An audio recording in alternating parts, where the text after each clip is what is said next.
Hello, I am Charles Judson. I am a writer and film critic and co-editor of CinemATL.com, and I am with Brantly Watts, filmmaker and creator of Homespun, which is having its second round this weekend. And so, Brantly, tell us a little more about yourself and about Homespun.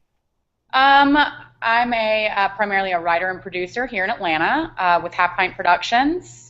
Homespun was kind of a spinoff of a documentary film called AKA Blondie. It was a feature film about Blondie from the Claremont Lounge. If you're from Atlanta, most of you know who she is. We were really surprised by the local reaction to Blondie, specifically in that a lot of people felt like they saw Atlanta more so in that film than a lot of other films that are shot here in Atlanta or about Atlanta subjects. We realized that there was really a platform for that to kind of showcase what makes Atlanta unique, what makes Atlanta special. And so we developed Homespun as a short series of documentary films that are character-driven, that focus on characters in the city, but also the local filmmakers who need to stand out a little bit more. We're on to our second screening. The first screening was really successful. We had pretty much a sold-out crowd. The next screening will be July 17th, which is next Thursday at 7:30 p.m., and we have films from Nathan Honnold and John Marizaldi. We're really excited about these particular films. In fact, the films are so good that I don't know that we're ever going to be able to top this screening. So if you're going to come to one, this is one to come to. I don't know if that sounds self-defeatist or maybe it's like a challenge to future filmmakers. They're really good. They're really good films. So and that's they're really good. Well, and that's something I know when you guys were talking about it, when you guys were meeting, that was one of your main goals, that you really wanted to focus on quality. That was not so much about quantity, and it wasn't so much, you weren't worried about doing too many screenings every year. Can you talk about more about your strategy and about your future plans for Homespun going forward?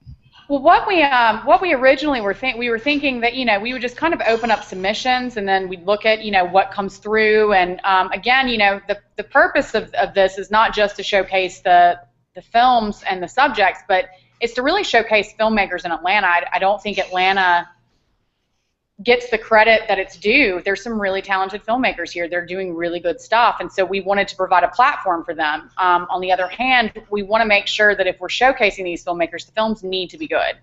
So, we're really kind of wanting to curate these a little bit more, and what we found is by contacting some of the filmmakers, we're able to kind of control the theme a little bit. So, for instance, with this particular screening, all three subjects are kind of living on the fringes of our society, and we also have We Love ATL. If you're not familiar with We Love ATL, they do these great mobile galleries. They're going to be coming and doing a mobile gallery that's specifically curated for this theme and this homespun audience.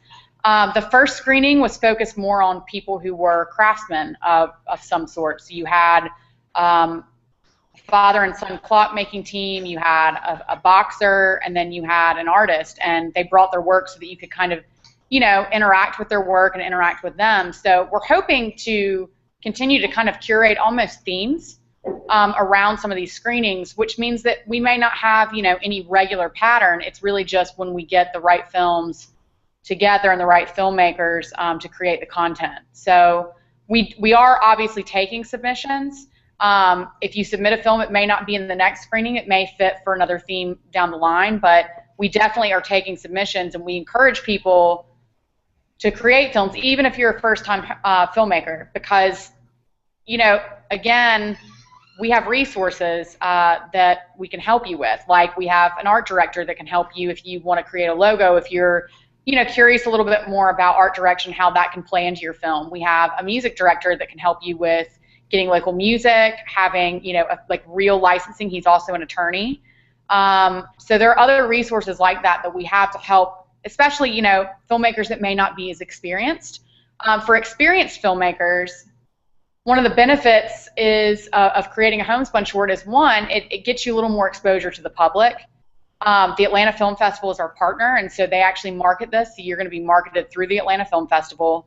We're going to try our best to get butts and seats to see your film. And it's also a good opportunity for you to have an exercise. If you, let's say that you're a narrative filmmaker and you've never made a documentary, why not try? You know, if you do animation, you could still try a documentary. If you are a documentary filmmaker and you want to kind of push the boundaries of your work, maybe get a little more experimental, this is a great opportunity to do that. Doesn't require much of a commitment because they're all local stories and they're going to be short films. So really it's a win-win for anyone who's interested in filmmaking.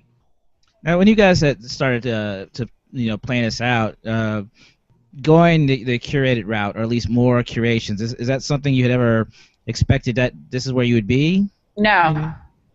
Not really. I mean, we didn't think that, I mean, I don't know why we didn't think about that, but I mean, I guess we were originally thinking we would just get a ton of submissions and it would kind of fall together, but it kind of worked out where, you know, you see a filmmaker and you see this amazing, you know, work that they do and you say, wow, like, I really, really want you to create something. And we've noticed that when we've talked to filmmakers, we've been really surprised by the reaction from other filmmakers about the series.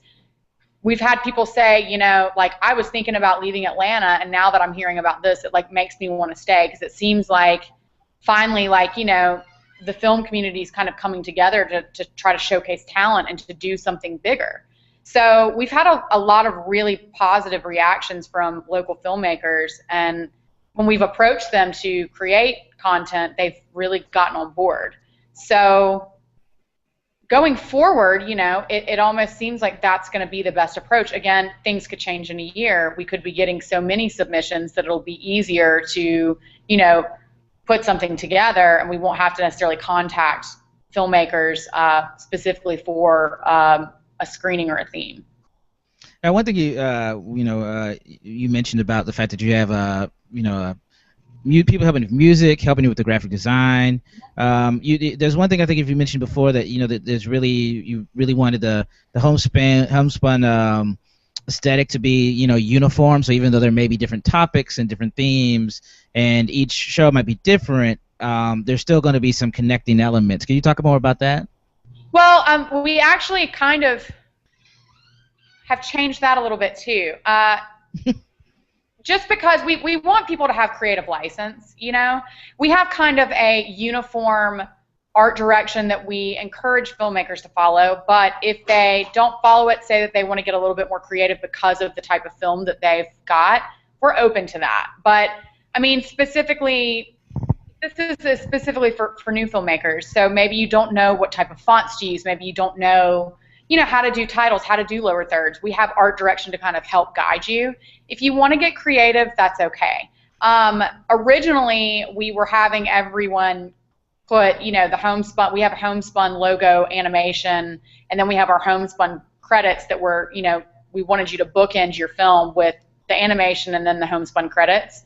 I think now going forward, it might be easier for us to just do the animation at the beginning of the first film and the homespun credits at the end of the last film. So it's almost more of a full episode.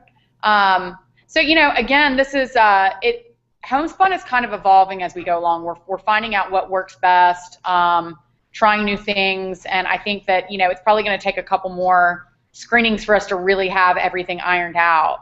But yeah, one of the main things that's going to tie all of these together is that they're character driven.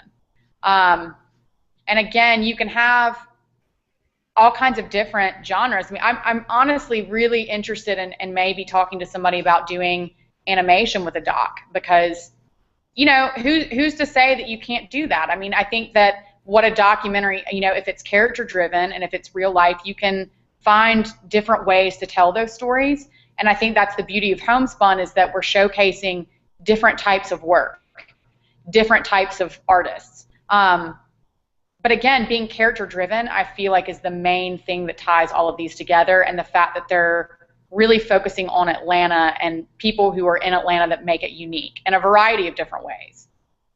Are you running a little bit of a issue with, like, filmmakers or even people in general about understanding the difference between what you mean precisely by, like, character driven? We haven't so far. I mean, maybe a little bit. I mean, I think that some people, when they think character driven, they think, okay, well, if I have like 5 characters, that's character driven, right? which is, you know, not necessarily the case. I mean, characters, you know, again, we're getting into a term that is somewhat subjective. A character doesn't have to be a person. A character could be town or, you know, a little shop or anything, you know. But basically, when we talk about character driven, you have your central character, whether that's a person or whether that's, you know, an object, whether that's a location, a town, whatever, and then you have your supporting characters. As long as those supporting characters don't overshadow your main character, then generally it fits within the theme. I think that when you're getting into shorter documentaries, sometimes you have to be careful to really not, you know, have too many other interviews or too many other voices come in, because with that short amount of time, the story gets a little bit diluted and the character gets diluted. But as a whole, we haven't really had anyone have an issue with that yet. Okay. And has there been any like films that you kind of looked at as you know, either whether it be on the local level or like films that have come out in the theater that people may have known that you've kind of driven like derived like inspiration from?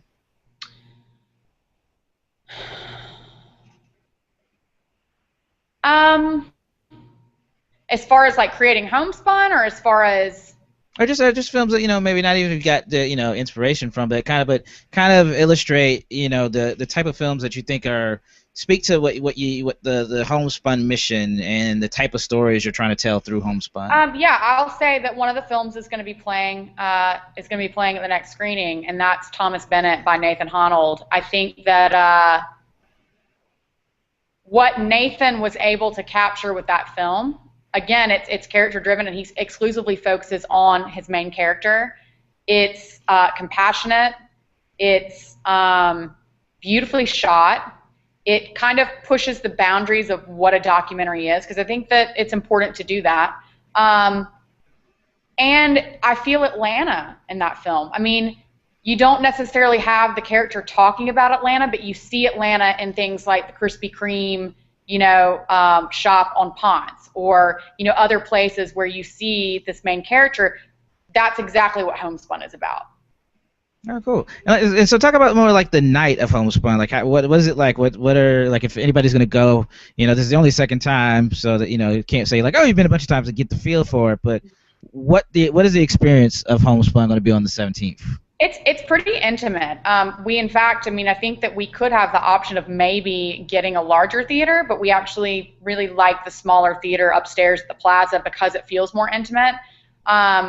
You know, the first screening was a little different because we had the subjects there. The subjects for these films are not necessarily the type of subjects that you would have a Q&A with, but the filmmakers will be there. So basically, you know, you're going to come. It's going to be an intimate room.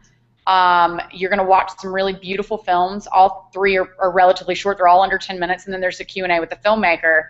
What we would like to do for every Homespun screening is to have some kind of physical interactive element to kind of tie in. So, for instance, with the first screening, again, the three subjects were kind of craftsmen. So there was a clock there. There was, you know, Mary, the boxer, had her title belts. Then you had Sean, who's the artist who brought one of his sculptures. And so the attendees were able to kind of go interact with their pieces after the screening. With this screening, We Love ATL is going to be curating this mobile gallery that's going to be outside of the Plaza. And so after the screening, people can come and actually see all of these wonderful photos that have been taken around Atlanta.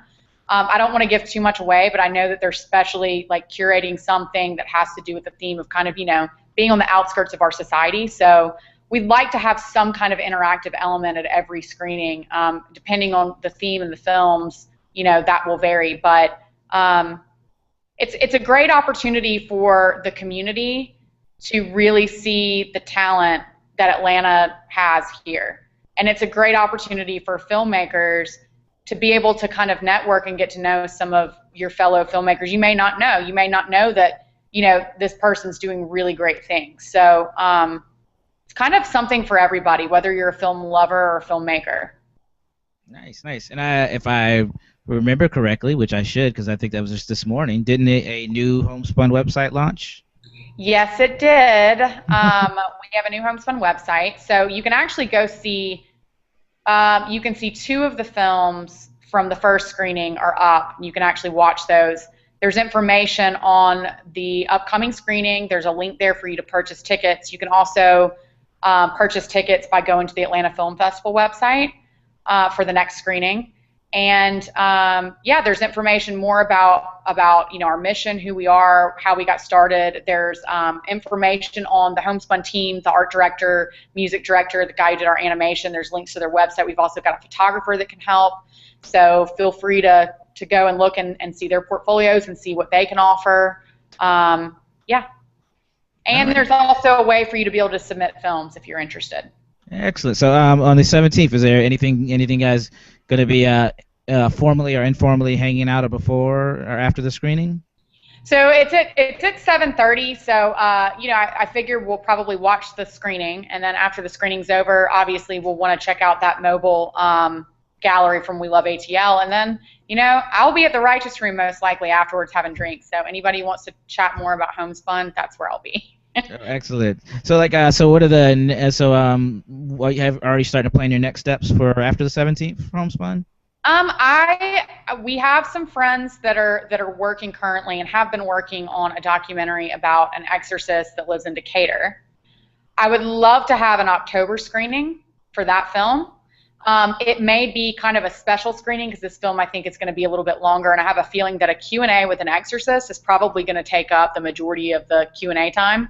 But I know that they've run into a couple snags with the story, so I'm not 100% sure if it's going to be finished by October. We're hoping it will be. And then we've got a really great music documentary that's being planned by Greg Harding. He's working on it right now, so I'd really like to see kind of a curated music event with just music docs. So we may be contacting some people, soon to kind of arrange something maybe in the spring. All right, cool. So is there anything you want to say before we wrap up? Buy tickets. Come see the screening. It really is. It's awesome. Show your fellow filmmakers and film lovers that you're here to support the community, learn a little bit more about Atlanta, and see some great work in the process. All right, so give me your the online bona fides for Homespun, website, social media. Where can people reach out to you guys?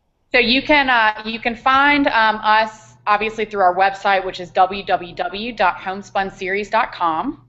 We also have a Facebook page, we have a Twitter page, we have a Tumblr page. You can get to all of those from the website.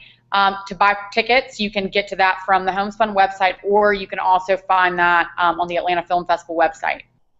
Cool. Well, thank you, Brantly. And so once again, it's July 17th at the Plaza Theater. So make sure you check out on the AtlantaFilmFestival.com website and Homespun. Check them out on Twitter, and make sure you reach out to these guys. They've been very, very active in the community ever since their film first screened. They've not stopped engaging with the community, which is amazing. So I'll hopefully see you guys there. And on behalf of CinemATL, thank you guys, and see you on the 17th.